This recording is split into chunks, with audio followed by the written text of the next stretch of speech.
Hi, I'm in the next part now. Okay, I hope you are edified so far, and if at all you want to gauge your bearings properly, please go check out the previous parts. Otherwise you might just be like, you know, uncomfortably thrown in some kind of like a funny little knot in trying to gauge what mona, right?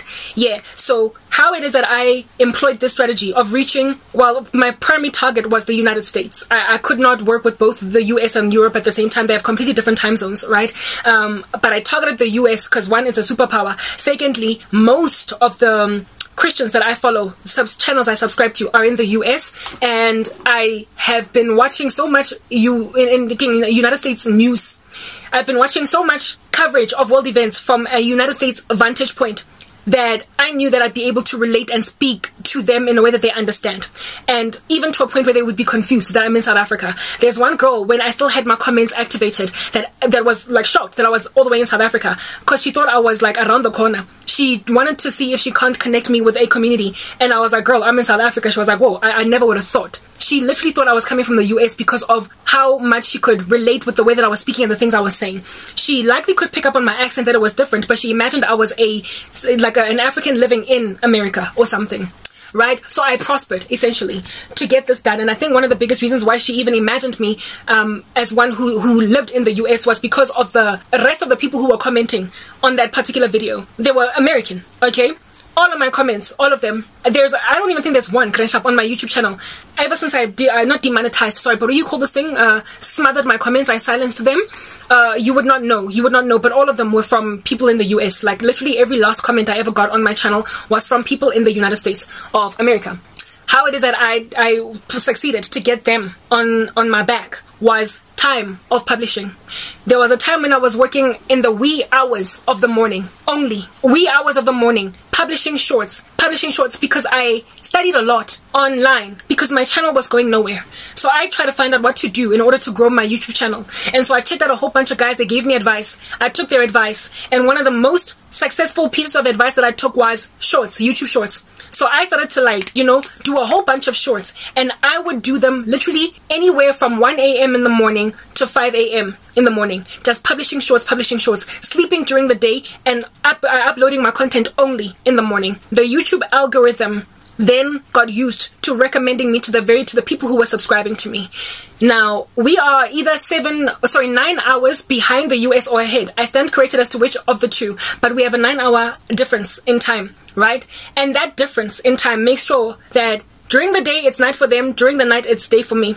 So at certain times of the night, in the evening, what is this? Oh, my scalp is itching. Whatever, I gotta wash the hair. It's Friday. I'll do it tomorrow. Okay, fine. During the evenings, right?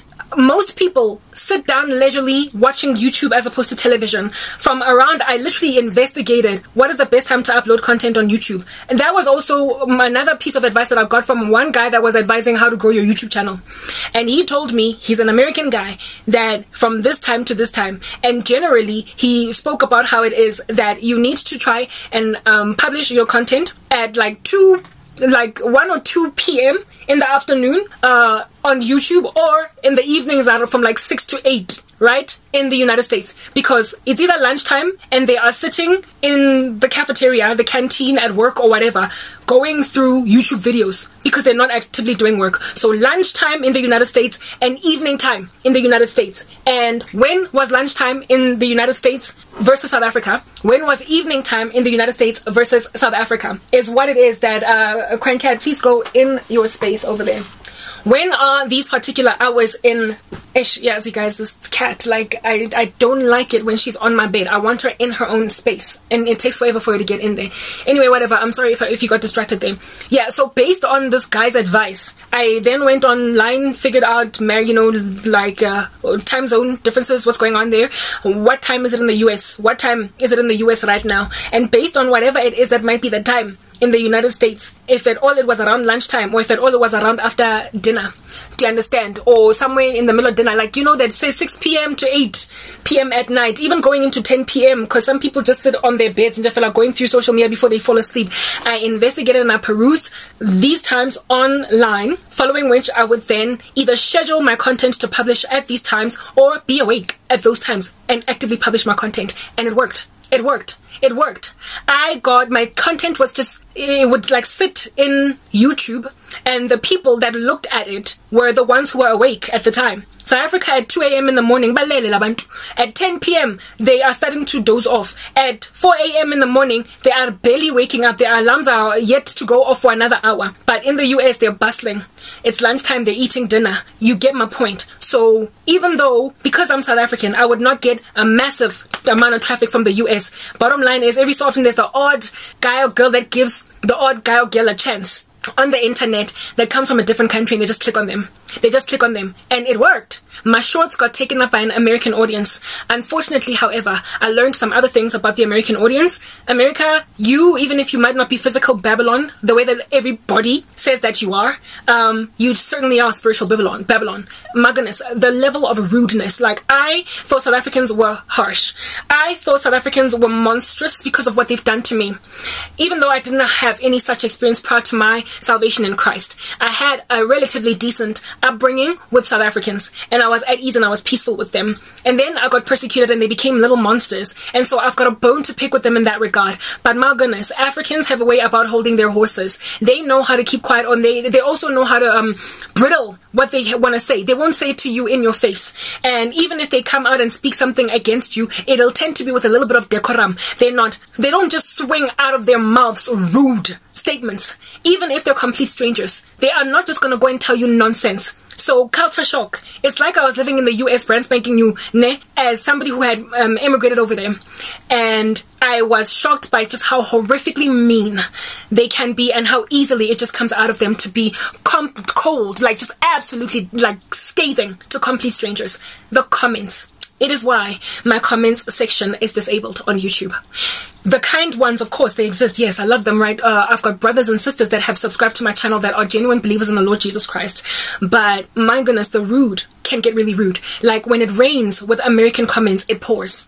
They can say anything out of this world, astronomical, and I was already hurt, and I'm super sensitive, and these people don't know me. I'm from Africa. They might be used to it. I remember one girl commenting on my channel. There was a series that I did where I was lamenting against comments, right? And one American girl responded and said, just, delete the comments. Don't take them too seriously. That's how you must, that's how you develop, YouTube emotional maturity. And I tried to take her advice, She meant well, but I couldn't handle. And I realized that the reason why she feels like all I need to do is just delete them or ignore them is because she's living in a culture where such things just get thrown at you easily.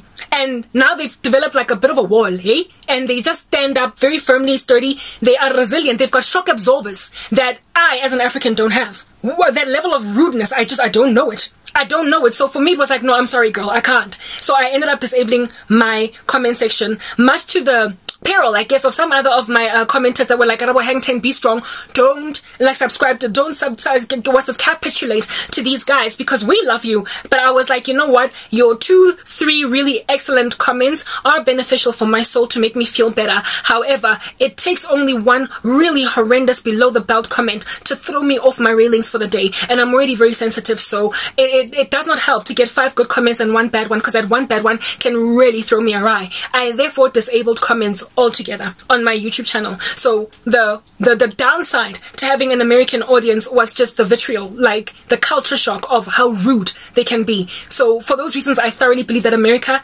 is spiritual Babylon. They have literally infected the world with their harlotries. Like, if it is bad anywhere, it's worse in the US. Next part.